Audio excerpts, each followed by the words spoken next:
Antes de prosseguirmos, um pedido rápido que não custa nada para você, mas para nós faz muita diferença. Inscreva-se no canal, ative o sininho para receber as notificações e compartilhe para despertar outros soldados do reino. Agora, vamos à verdade.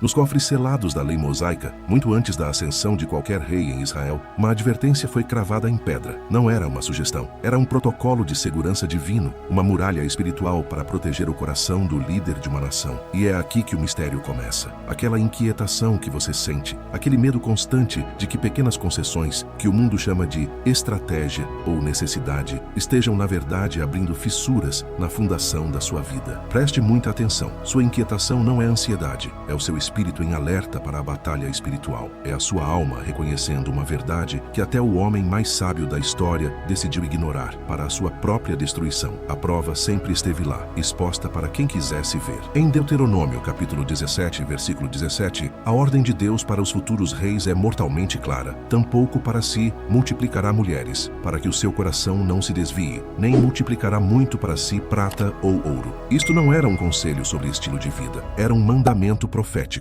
Um alerta sobre uma vulnerabilidade oculta na alma humana. E Salomão, o homem que conversou com Deus, o homem que recebeu a sabedoria como um dom direto do céu, leu estas palavras. E conscientemente ele as ignorou. O pecado dele não começou nos braços das 700 esposas e 300 concubinas. A semente da tragédia foi plantada muito antes. Ela brotou no solo da arrogância, no momento em que ele olhou para a palavra escrita de Deus e pensou: isso não se aplica a mim. Ele acreditou que sua sabedoria o tornava uma exceção à regra divina. Mas se o mandamento era tão explícito, tão direto, o que levou o homem que falava com Deus a acreditar que poderia quebrar suas leis e sair ileso? A resposta é chocante e aterrorizante, porque a armadilha que o derrubou não veio de seus inimigos. Ela estava escondida na natureza traiçoeira do próprio dom que ele recebeu de Deus. A evidência do colapso está aqui, não em uma batalha perdida ou em um tesouro roubado. A falha foi implantada no nível do código-fonte, na própria dádiva. A Escritura é a nossa prova forense. 1 Reis 4, versículo 29. Eles leem isso como uma poesia, mas você precisa ver como um relatório de inteligência. E deu Deus a Salomão sabedoria e muitíssimo entendimento e largueza de coração, como a areia que está na praia do mar. Não foi um aprendizado, foi um download, uma transferência de capacidade divina para um sistema humano. Salomão não era apenas brilhante, ele tinha acesso a um nível de processamento sobre-humano. Mas aqui está a verdade oculta, que as instituições religiosas suavizam. A posse do dom o fez esquecer-se do doador. Ele parou de consultar a fonte e passou a admirar a ferramenta. Sua mente, antes um receptor da glória de Deus, tornou-se um ídolo para si mesmo. Salomão debatendo com conselheiros e o silenciando com um gesto de mão. Um close-up em seu sorriso, agora um sorriso de quem acredita ter todas as respostas. Essas imagens se misturam com flashes do mundo moderno. Um cientista em frente a uma equação complexa, um bilionário olhando para o horizonte de sua cobertura, um político discursando com uma confiança inabalável. A armadilha não é ter sabedoria. A armadilha é acreditar que sua inteligência pode administrar o pecado. É a dissonância de usar uma bênção divina como um escudo contra o próprio Deus. Salomão começou a acreditar que podia negociar com as trevas e sair ileso,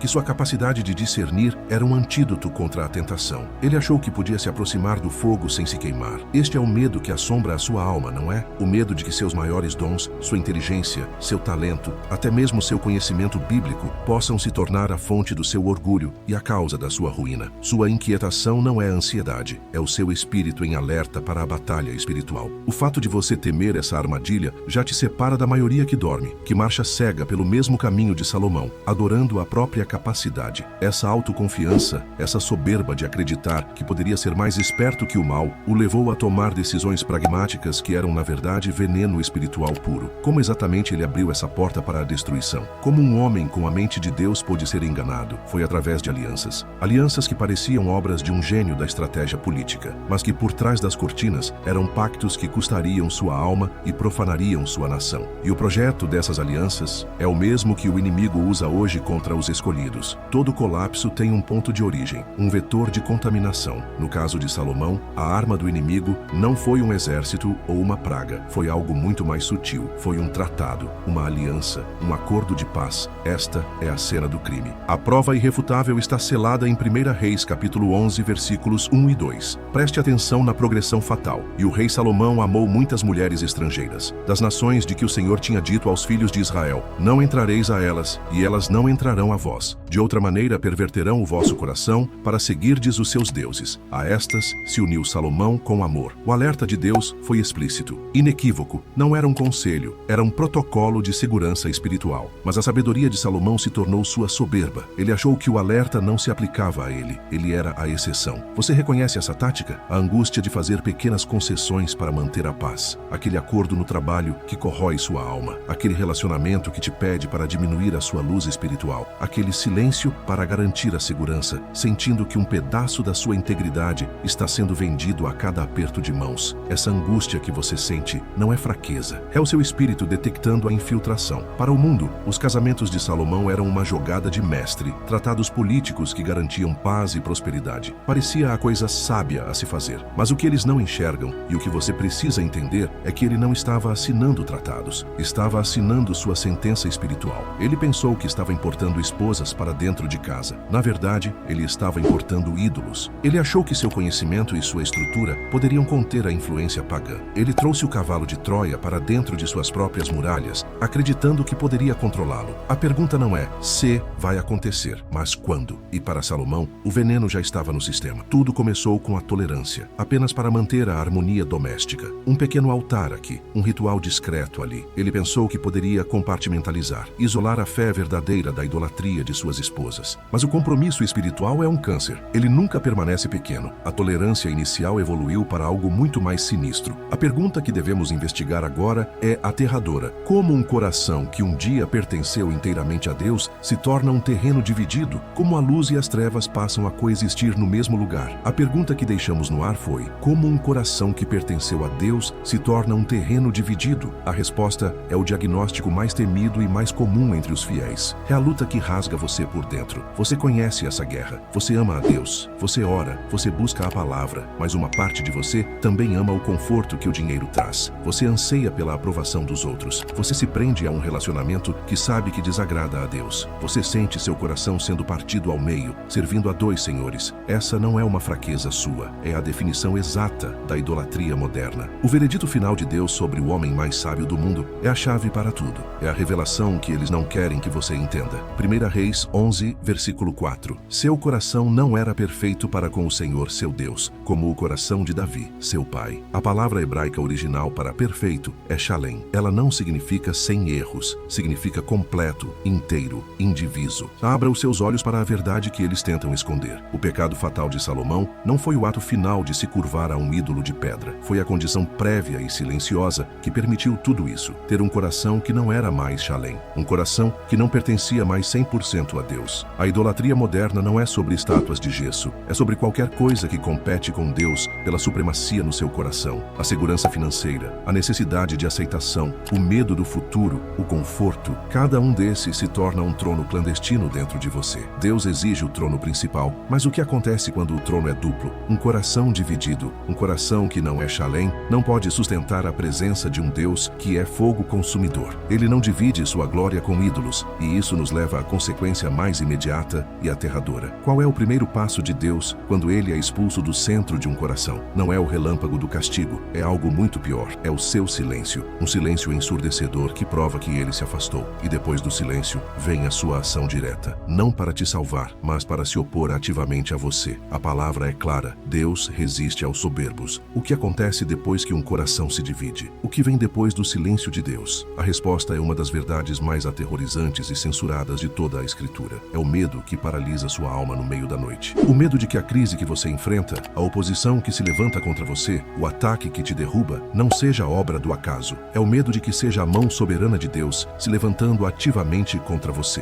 Prepare-se. O que você vai ouvir agora destrói a imagem de um Deus passivo que as igrejas modernas tentam vender. Esta é a prova do juízo ativo de Deus. 1 Reis 11, versículo 14. Levantou, pois, o Senhor um adversário a Salomão, a Hadade, o Edomita, e não foi um caso isolado. Versículo 23. Também Deus lhe levantou outro adversário, a Rezon. Abra os seus olhos. O O texto não diz que o diabo se insurgiu, não diz que os inimigos se fortaleceram por conta própria. Diz de forma explícita e chocante que o Senhor levantou os adversários. Deus, em sua soberania santa e terrível, usou inimigos externos para executar seu juízo e expor a podridão que começou com as alianças secretas no coração de Salomão. A paz que Salomão comprou com seus compromissos foi sistematicamente aniquilada pelo próprio Deus que ele marginalizou. Não é coincidência, é juízo. Pense na sua vida, naquele ataque no trabalho, naquela crise financeira inexplicável, naquela oposição que surgiu do nada. Eles podem controlar a mídia, mas não podem controlar a profecia. E a profecia adverte: às vezes, o adversário é apenas um instrumento na mão de um Deus que não tolera um coração dividido. O reino de Salomão começou a se esfacelar por fora, atacado por inimigos levantados por Deus. Mas o que acontecia por dentro? Na alma do homem que um dia teve tudo, sabedoria, riqueza, poder, e agora só tinha o eco de suas más escolhas, ele poderia ter se calado, poderia ter levado seu tormento para o túmulo, mas ele não o fez. Em meio ao seu desespero, ele nos deixou um registro, um diário, uma confissão chocante e brutalmente honesta de um homem que chegou ao topo do mundo apenas para descobrir que lá só havia vazio. E este diário você conhece, mas talvez nunca o tenha lido da maneira correta. Com seu reino se desfazendo e seus adversários levantados pelo próprio Deus, Salomão se volta para dentro. E o que ele encontra é um deserto. Ele nos deixou um diário, uma autópsia de sua própria alma. Você o conhece como o livro de Eclesiastes, mas hoje vamos lê-lo como ele foi escrito, como a confissão final do homem que teve tudo e descobriu que não tinha nada. Essa sensação de vazio que te assombra, mesmo quando você tem saúde e provisão, a suspeita de que a busca por mais dinheiro, mais prazer, mais conhecimento, é uma corrida sem fim que termina em um beco sem saída. Isso não é imaginação sua, é a verdade que Salomão comprou com a própria alma. Banquetes, construções grandiosas, mulheres, ouro, mas tudo é mostrado em um tom acinzentado, sem alegria. As cenas são rápidas, febris e vazias. O texto de Eclesiastes 2, 10, 11 é carimbado sobre as imagens. Este é o testemunho dele. A conclusão do seu estudo pessoal. Eclesiastes 2, versículos 10 e 11. Ouça a voz do desespero, e tudo quanto desejaram os meus olhos não lhes neguei, nem privei o meu coração de alegria alguma. Mas olhando eu para todas as obras que fizeram as minhas mãos, e para o trabalho que eu trabalhando tinha feito, eis que tudo era vaidade e aflição de espírito, e que proveito nenhum havia debaixo do sol. Vaidade, vazio, fumaça. Este é o veredito do homem que esteve no topo do mundo. Ele provou todos os prazeres, adquiriu toda a sabedoria humana, acumulou toda a riqueza imaginável. E o que ele nos diz? Que tudo isso é lixo, aflição de espírito. Ele ganhou o mundo, mas o custo foi o silêncio de Deus e a perda total de propósito. Ele é a prova incontestável de que um coração longe de Deus, mesmo que cercado de bênçãos, é um coração no inferno. Essa confissão de futilidade em Eclesiastes, ela soa como arrependimento, não soa? Soa como um homem que finalmente entendeu o seu erro. Mas aqui está a pergunta final, a advertência que deve ecoar em sua alma. A Bíblia registra em detalhes o grande arrependimento de Davi no Salmo 51, um coração quebrado e contrito. Registra o arrependimento de Nínive, de Pedro, de tantos outros. Então eu te pergunto, onde está o registro do arrependimento de Salomão? Onde está o seu Salmo 51? A Bíblia nos deu seu diário de desespero, mas não sua oração de restauração. E esse silêncio é talvez o aviso mais aterrorizante de todos. Deixando uma pergunta que deve manter todo escolhido em estado de vigilância constante. O seu coração expressa apenas o pesar pelo castigo ou o verdadeiro arrependimento que leva de volta à vida? Pense nisso. Vigie. A verdade está vindo à tona. O nosso estudo nos leva à pergunta final, a mais desconfortável. Onde está o arrependimento de Salomão? E a resposta é a verdade que as instituições religiosas evitam porque ela não oferece conforto fácil. A resposta é silêncio. E esse silêncio é a advertência mais alta de toda a Escritura Sagrada. É aqui que o medo mais profundo da sua alma encontra um eco. Aquele pavor noturno que sussurra: será que eu passei do ponto de retorno? É possível que meu coração tenha se endurecido tanto que minhas orações por perdão sejam apenas palavras vazias, sem o poder do quebrantamento genuíno? 2 Samuel 12, 13. Então disse Davi a Natã: pequei contra o Senhor. E um trecho do Salmo 51. O texto de 1 Reis 11 sobre seus pecados e o juízo de Deus. A área de arrependimento abaixo do nome de Salomão permanece assustadoramente em branco. histórico. As evidências são incontestáveis. Veja o padrão que Deus fez questão de registrar. Para Davi, temos o crime, a confrontação e o registro claro de seu arrependimento. 2 Samuel 12:13. Pequei contra o Senhor. Simples, direto, quebrado. Um Salmo 51 que rasga a alma. Para Salomão, temos o crime detalhado em 1 Reis 11. Temos o juízo explícito de Deus, mas o registro para por aí. O arquivo está incompleto. Não há um Salmo 52 de Salomão. Não há um momento de quebrantamento documentado. Por quê? A resposta é a revelação mais chocante de todas. É um alerta solene sobre o perigo do pecado justificado pela sabedoria. O pecado continuado, intelectualizado,